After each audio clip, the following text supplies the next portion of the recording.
Hello, gorgeous humans. Welcome back to another episode of the No Food Rules News. Your girl's feeling fired up today based on the articles that we have. Holy shiitake mushrooms. We've got some juicy ones. I'm actually going to put my glasses on my head. I feel like they're giving a glare. I haven't filmed with these new glasses on. I can't see a thing. I can see my notes, but that's okay. I don't really need to see. It's fine.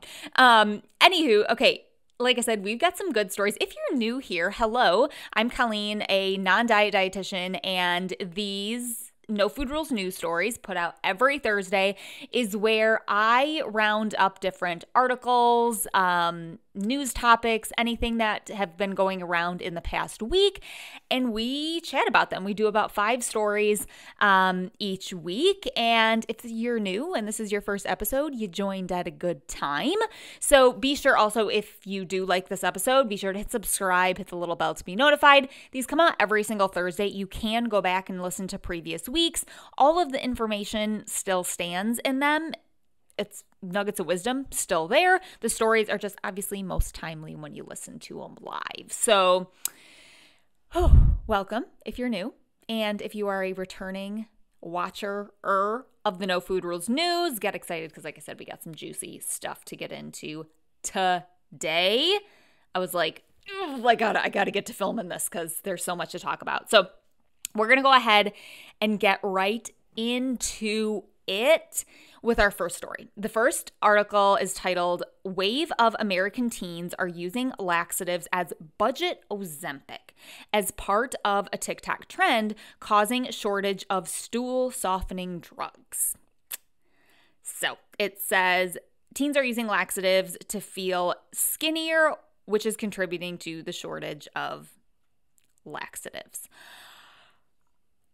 Literally, I want to throw my phone into the ocean. Like, there's so much to talk about with this article. That's not how laxatives work. Like, laxatives are not Ozempic. That's the first thing. Laxatives, they cause stimulation in bowel movements, which can lead to you're gonna poop, right? You're gonna have excrement. And then you're also going to have likely increased water loss. So that's how they work. They work by pulling water from the body's tissues into the small intestine to help flush out stool. That's the weight that is being lost when you use a laxative.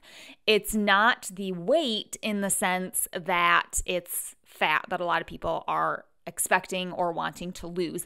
And that's just, you guys know, if you follow me a lot, you watch my videos, I don't recommend focusing on the number on the scale. I teach everything from a weight neutral lens, and that means focusing on how we feel, because this is a perfect example of why the number on the scale doesn't necessarily translate into anything about our body necessarily, right? If the number goes up and down, it could literally be you pooped or you didn't poop. But when we focus on the number on the scale, we think like, oh, if the number went down, typically we think that's quote unquote good. Or if it went up, that's quote unquote bad. If we're in diet culture, we're likely going to adjust our intake. Either, oh my gosh, it went up, I got to cut back. Maybe you're just constipated and you actually need more to flush that out.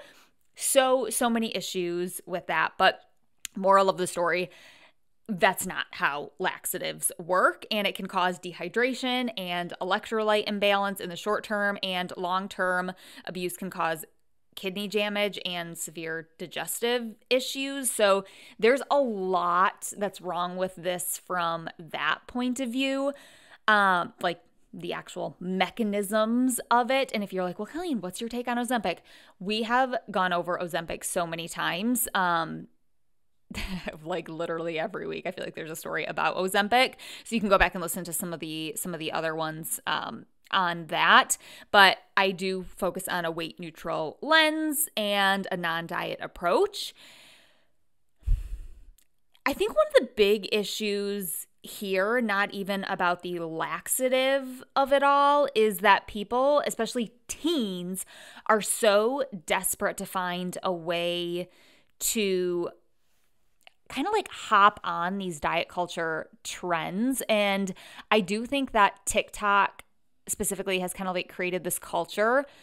I think I talked about this last week, how teens see things on TikTok from older generations or people who are older, and they are exposed to that, so they start to emulate that kind of behavior at an earlier age versus like I didn't have TikTok when I was growing up. And where this originally came from is my husband and I were talking about how there's been a younger population at the gym, and I was like, we're kind of talking about why is this? And I do think it's because people who are teens are on TikTok and they're exposed to seeing people who are older, like in their 20s and whatnot, especially like when the pandemic first hit, going to the gym and doing their gym routines. And so then they started to emulate that when they may not have seen those behaviors among their peers, but the fact that they're exposed to it on social media, that's how they kind of start on that. And I do kind of feel like that can happen with like diet trends and probably has happened with Ozempic. Now they see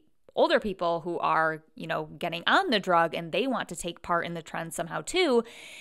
And it can just turn into inaccurate, unhealthy things like laxative abuse. And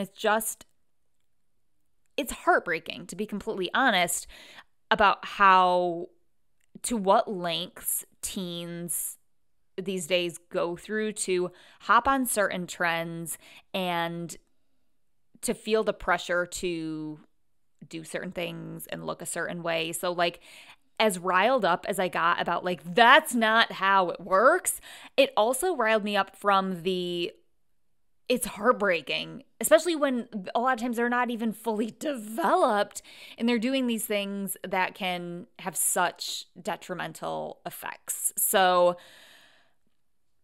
guys, to be completely honest, I don't have children and I can't imagine what it would be like raising a child in today's world. Like, it is bananas, the stuff that they are exposed to. And a lot of times, like, yes, you can set boundaries and whatnot, but like, it's just so different. I sound so old. It's so different from when I was growing up, when I was a kid. You know what I mean, you guys. But moral of the story, if you are seeing this, can you like report that stuff as like harmful? Like if it's not legit, I mean, that literally is harmful. That's not the way it works. So now if you didn't know how laxatives work, that's how they work. It is not in the same way, shape, or form at all as Ozempic, besides the fact that someone feels like something makes them lose weight and just the lengths people, especially teens as well, will go through to achieve that is just bananas. So, anywho, let's not do that, okay? The more you know. Story number two today is, the headline is Tori Spelling goes on a McDonald's run in a crop top after hospitalization. This one got me real riled, you guys. It says the Beverly Hills 90210 alum, 50, appeared to have healed when she stepped out in a crop top for a late night snack at McDonald's on Sunday. She put her taut midriff on display in a busty beige top, which she paired with low-rise baggy jeans and a cropped black jacket. Oh my gosh. Okay, guys. So if you remember a couple weeks ago, we had an article titled Downcast, Britney Spears picks up fried chicken on lonely midnight outing as split from husband takes nasty turn with former couple no longer speaking. These stories themselves are very, very similar. We saw a celebrity getting fast food. The difference here and how they're spun is that one of the celebrities has taut midriff and the other one was shamed for not being as in shape as she once was, right? And just looking messy. Those are the differences here. They are doing the same thing, right? So, first of all, either of these gals can go get their fast food. There's nothing wrong with that. But this just shows the way that media spins things based on how someone does or does not fit societal standards. And And I think it's giving like, okay, it's acceptable to go get fast food if you have taut midriff, but if you don't, like, you probably shouldn't do that, and you're probably an emotional wreck, right? So it's like cute and fun in one instance, and the other one, it's cause for concern. Because Tori, she was just coming out of the hospital, like, she is going through, you could easily spin this as Tori's emotionally eating. She's gone through a rough time. Oh my gosh. But they didn't, right? And I can't help but think that's partly because of her body size and the way that it looks, and just poor Britt being the same. Like, did anyone else pick up on this? That was my first thought when I read this, was this is completely different. And I think that this just shows the stigma against not looking perfect, right? And it is just bananas. And I do think that, yes, a lot of our desires to look a certain way, to lose weight, to feel like we fit the beauty standards might be for how we physically look, right? But I do also think that it is for all of these other things, the way that we feel like we're going to be perceived. And I do think that, I say this all the time, I do think that we're making progress in that, but we've got a long way to go with it, obviously. And it also just goes to show how layered our desire to lose weight and to always continue to lose weight and to look perfect goes. I just thought that this was absolutely the bananas. And I think the more that we call it out, and like we're doing right now, talking about it, the more that we can hopefully dismantle it. But like I said, both of these ladies, it's not even about the fast food of it all. It is the way that the media spins someone who doesn't fit the societal mold. Whew. Guys, that one got me fired up. I would love to hear your thoughts in the comments of this, but just a reminder, also just kind of a reminder to think about if you are desiring to lose weight and you have these associations. Because I mean, think about it. A lot of the movies that we see, the people who are successful are portrayed as thin. The people who are unsuccessful, or the messes, they're typically going to be cast as the ones that are in larger bodies historically, you know, as our society has cast those roles. And I think that's where we really need to challenge our own thoughts and beliefs on that of, am I truly only successful if I am in a thin body, right? The more that we can challenge that in our heads and understand I'm successful because of who I am, right? That's what we need to be talking to ourselves about. This is so easier said than done, and there's so many layers to this, but I think that's what we can get from this article, is to start challenging those things, and even thinking to ourselves, why do I want to be thinner if that's, you know, we're struggling with not wanting to gain weight or trying to control our bodies? What do I fear is going to happen? Is that true? And can I still live the life I want? Can I still achieve my goals while focusing on how I feel and not how I look? And if you're like, well, Colleen, I want to lose weight because I want to be able to run, jump, play with my kids, we can still focus on those things from a weight neutral lens. Yeah. Gosh, that one got me good, you guys. Anywho, okay. Oh, this is another one. Got me riled up. Guys, story 3 says Cody Rigsby on what he ate for breakfast and why he'll never drink a Diet Coke. So this was an article that was an excerpt from his book, and he throws out his opinions on health and wellness, everything from Diet Coke to Ben & Jerry's to raw eggs. You guys, I wanted to like this. I was excited when I saw this headline because I'm not a big Peloton girly, but like, I do like, I don't know anything about Cody really. I know everyone like loves him. He does give off just a good vibe. So I was like, yes, I'm going to read this. This is going to be great. And I wanted to so bad. And I do think there's some positives in the article. But I did pick up on a lot of things that are just like, ooh. He talks about just things like being disciplined, downing liquid eggs, even though they F up his stomach, having cheat days. If you guys know me at all, you know I'm not about having cheat days. We'll get into it. And then also knowing too much about sugar. The more I learn, understand it's bad for you. So there's just a lot of small things that, to be honest, if this wasn't my job and I was just a consumer of the content, I might not pick up on these things. And I do think he is not super like, I like Cody. That's what I'm trying to say. From what I know of him. And I don't want this to come across as like Cody bashing by any means, but I do think that this shows just like the small tweaks in our language that can make a huge, huge difference. So he talks about, firstly, the cheat days. I don't recommend cheat days.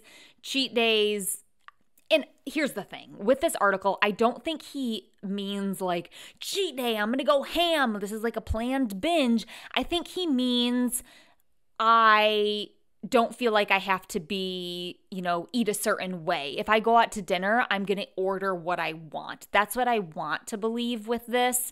But when we and you should, right? I'm all for that, all for it. But when we deem it a cheat day, there's a psychological phenomena that's going to happen thinking we shouldn't do this all the time. And that is quite literally going to condition you to eat more of those foods that you feel are bad or off limits in that moment. It's going to kind of prime you to overeat at that moment, versus if you did the exact same thing and just said, I'm going to order what I want without guilt. Even if it's maybe, would ordering this way feel good if I did it all day, every day? No, probably not. I think that what he's getting at, I agree with, but it's just the language and the terming of it that I think may not be detrimental to him, but the way that it can be interpreted to people, that's where the issue lies. So don't recommend cheat days or really using the term cheat days. The other thing he talks about is that sugar is so bad for you. And again, I think what he means is sugar is not the most nourishing thing for our bodies. He does talk about how he enjoys ice cream, right? I think he said fish food was his favorite one. I've never had fish food, you guys. Ben & Jerry's fish food. I also shop at Aldi, so most of the stuff I get is like Aldi brand, but I don't think I feel like do I need to get that? Do I need to try it? I think it has marshmallow fluff in it, and I do love me some marshmallow fluff. Comment below, please. Or is there like, I've had Cherry Garcia. I haven't had any of like the other Ben & Jerry's flavors, to be honest, because like I said, I'm an Aldi girl. That's usually where I shop. And I get the cheapest Aldi brand ones. They have really good, like, knockoff Ben & Jerry's pints. Ben & Jerry's is going to, like, not like that if they hear me say that. But it's the truth. Okay.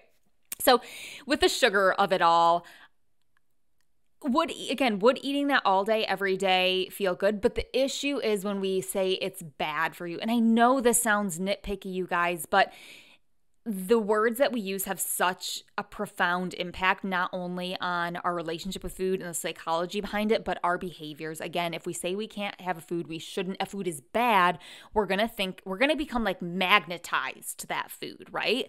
We're going to think about it more. We're going to want it more. We're likely going to have the what the hell effect, right? Which is actually an actual phenomena that happens if we think, oh my gosh, I shouldn't eat the ice cream because it's bad. When we do, it's kind of like we have like broken the seal, if you will. And it's like, oh my gosh, now I can't stop.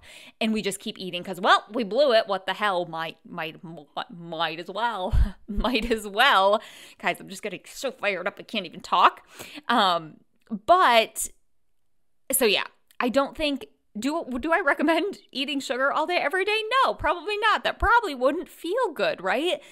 But I like to use, instead of good and bad, more like nutrient dense, less nutrient dense, soul nourishing, body nourishing, more neutral descriptors. And like I said, it has a profound effect on your psychology with food, your behaviors with food. Just give it a try, you guys. Go like a week and be like, I'm going to describe food neutrally. You're going to see a difference. This is one of the first things that I teach my clients in the society. We call it brain rewiring, where we are quite literally teaching our brains a new way to think about food and to talk about food.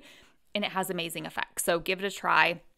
And then he talks about how Diet Coke makes you want more of the sweet stuff. And okay, here's the thing. I went down a little rabbit hole, and I think this might need to be like a full video on its own. But there are some studies that have shown, like, if someone drinks Diet Coke versus a regular soda versus a water, the people who drink the soda are going to want more sweet things, or they're going to crave more sweet foods. There's a lot of flaws with those studies. Like, for example, one that I saw was talking about how they gave people either a sucrose drink, so it contained sugar and calories, versus a artificially sweetened drink. And the people who had the artificially, this was after like a 12-hour fast, they hadn't had anything. The people who drank the artificially sweetened drink wanted more food. Well, that's because that's not how people drink diet. Like, when we talk about drinking Diet Coke, that's not how we actually consume it, right? Because that was saying the body got calories, it was good. The body didn't get any calories. Of course, after a 12-hour fast, it's going to be primed to want more sugary foods, quick energy. So there are just a lot of flaws with those studies. And there's a whole lot to discuss. It sounds from the article he just doesn't like the taste of Diet Coke. He prefers a regular one. I'm the opposite. I like the acidic taste of it, right? And so I think that could also be like, maybe having a regular Coke is just his preference. And that's okay. There's nothing wrong with it. But my Diet Coke girlies are going to understand there is a significant taste difference between Coke Zero, between Diet Coke, and between regular Coke.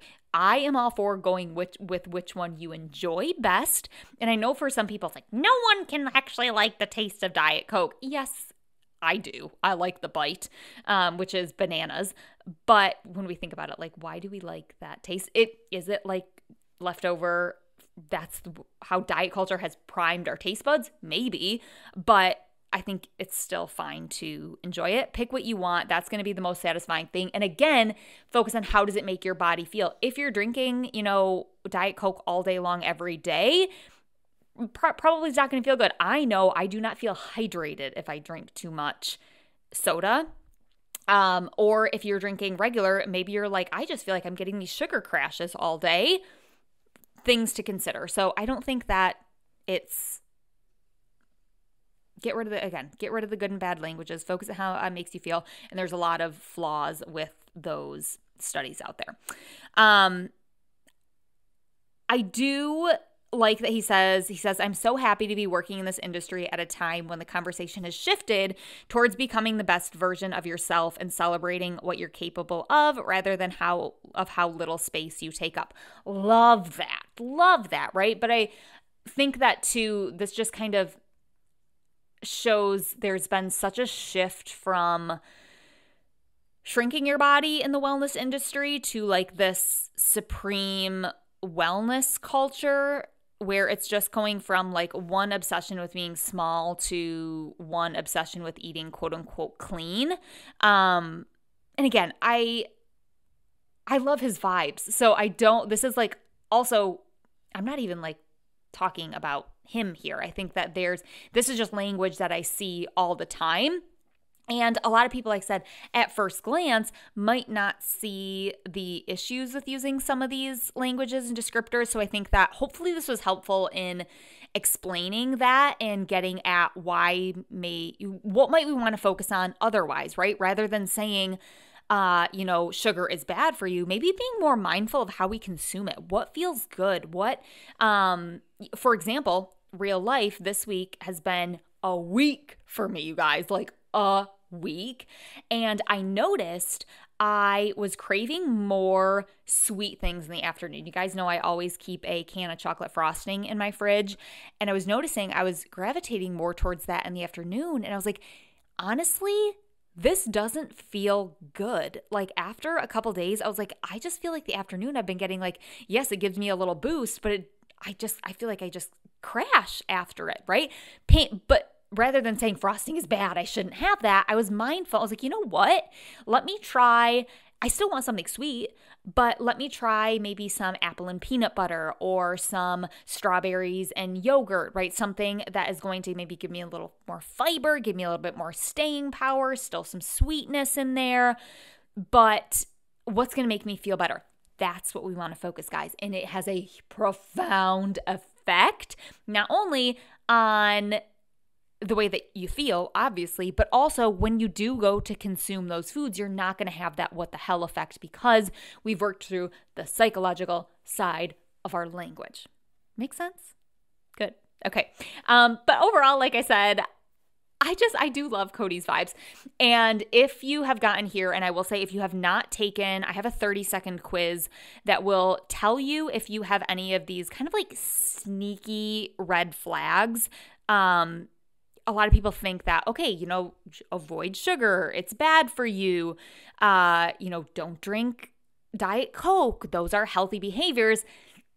Not necessarily. A lot of times we think we're being healthy when in actuality we're following more harmful diet rules or we still have a little bit of leftover diet culture mentality. So I will link that quiz in the description of this. It's 30 seconds. It'll give you quite literally a percentage breakdown of your healthy to less than healthy eating habits. And it'll give you some advice on how to improve those based on your results. So if you haven't taken that, super helpful, super eye-opening. I'll link it in the description for you. Whew, I feel like I did a lot of talking on that one. Okay, guys, story 4. My jaw dropped with this one. So it says, I secretly fattened up my bridesmaids so I didn't look plain at my wedding. It says, blushing brides-to-be are busy thinking about the fit of their dress or the fullness of their bouquets in the weeks leading up to their nuptials. But for this sly fox, she spent her final moments of singleness sneakily forcing her unwitting bridesmaids to gain mega weight in order to ensure her exceeding radiance on the big day.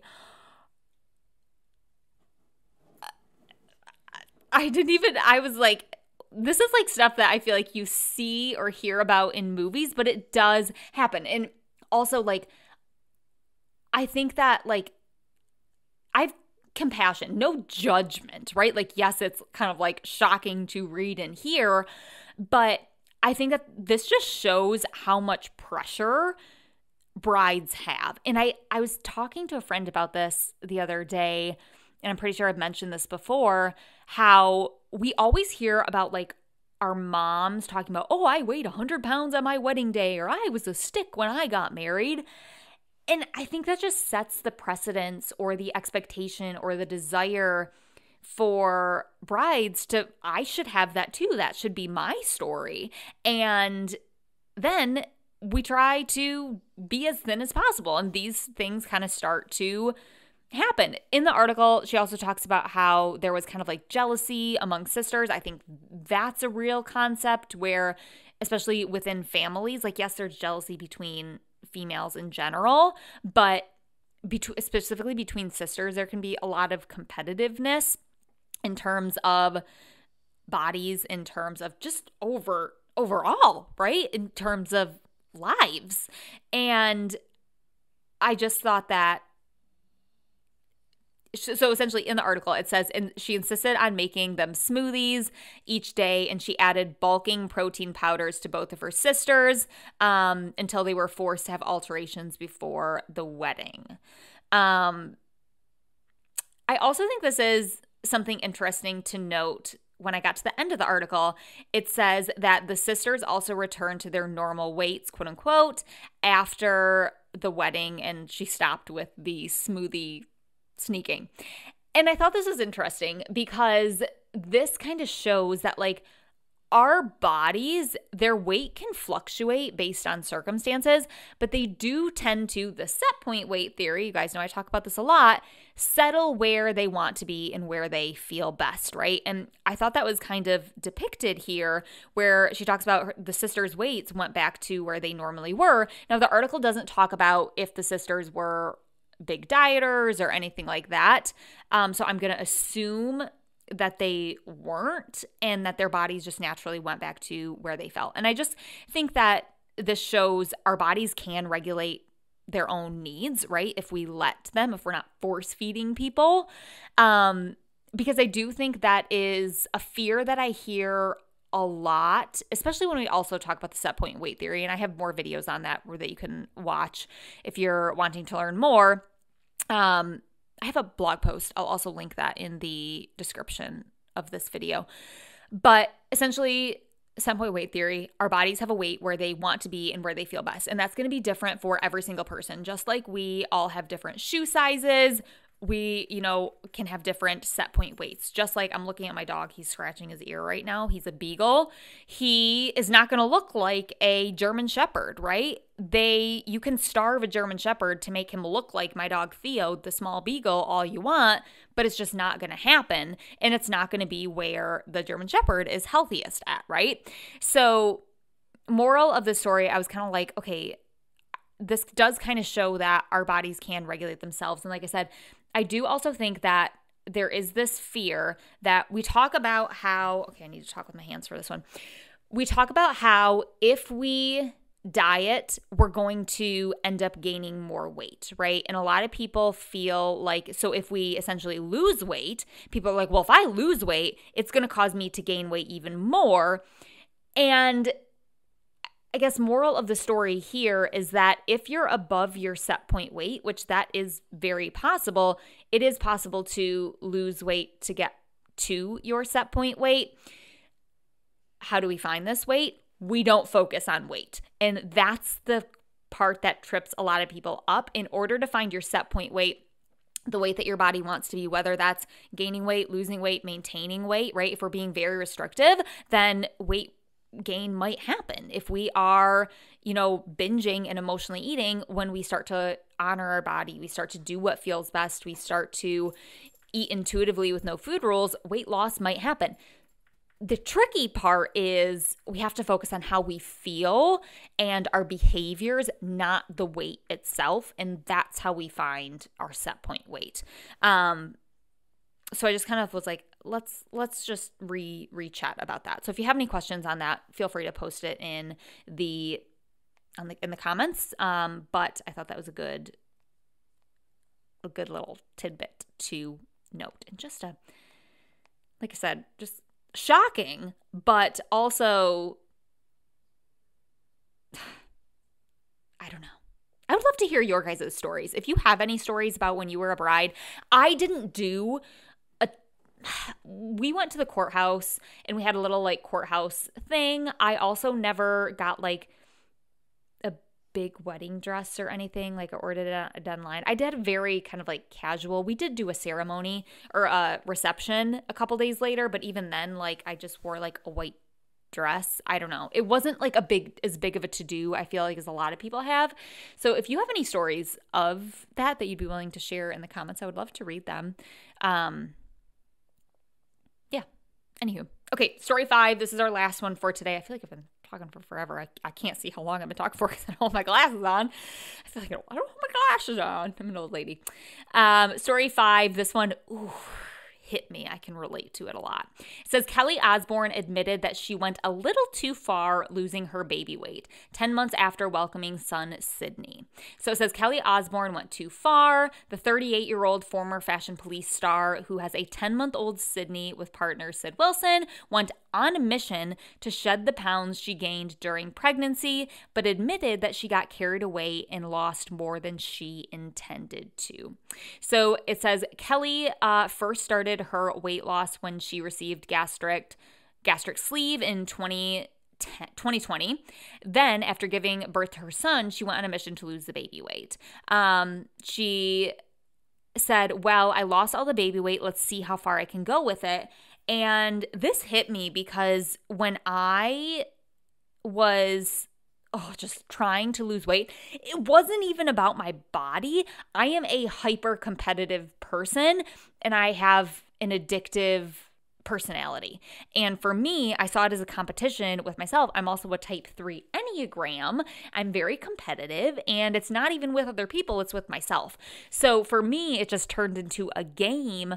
And I think that's why if you have a very competitive personality, diets can feel very soothing to that part of us because we feel like we have something that we're striving for or something to continually be better at. And something that I talk about a lot too is that diets serve purposes beyond the way that they may or may not change our bodies. For me, one of them was it made me feel like I was good at something, right? And when we're good at something, we want to do more of that, and we want to show people just how good we are at it. And I read that and I was like, yeah, girl, same. That's how I felt too. And so if that's you, I think the more that you understand about yourself and your tendencies is important. But I do think this also goes to show that we can always say, like, when I reach XYZ weight or XYZ milestone, it'll be enough. I'll be there. I'll go into like maintenance mode, right? A lot of times that doesn't happen because we just keep moving the needle, right?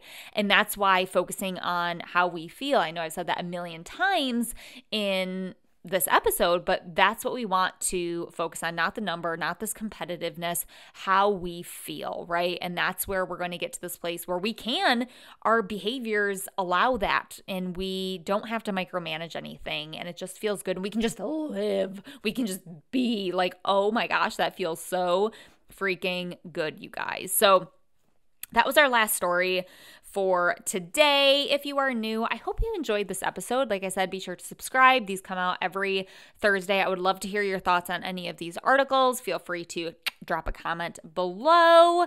And like I said, if you haven't taken that 30-second quiz, I will link it in the description for you to take. Also, all of the articles are always linked in the description too. If you want to go through and read any of these, you can do that. But I hope this was helpful for you guys. As you are listening to this, I'm actually going to be in a little airplane in the sky heading on a little weekend getaway. I'm going to be filming a YouTube video on that. So I'm going to show you everything I ate in Boston. So get excited for that. That'll be up in the next couple of weeks. But other than that, guys, I could sit here and just drag this on and on. This is my toxic trait because I could just sit here and talk to you guys all day. But Theo is eyeing me because it's about his dinner time. I'm filming this on Wednesday. So anywho, I'm going to peace out. Go have a great day. I will see you guys in the next episode. See you later.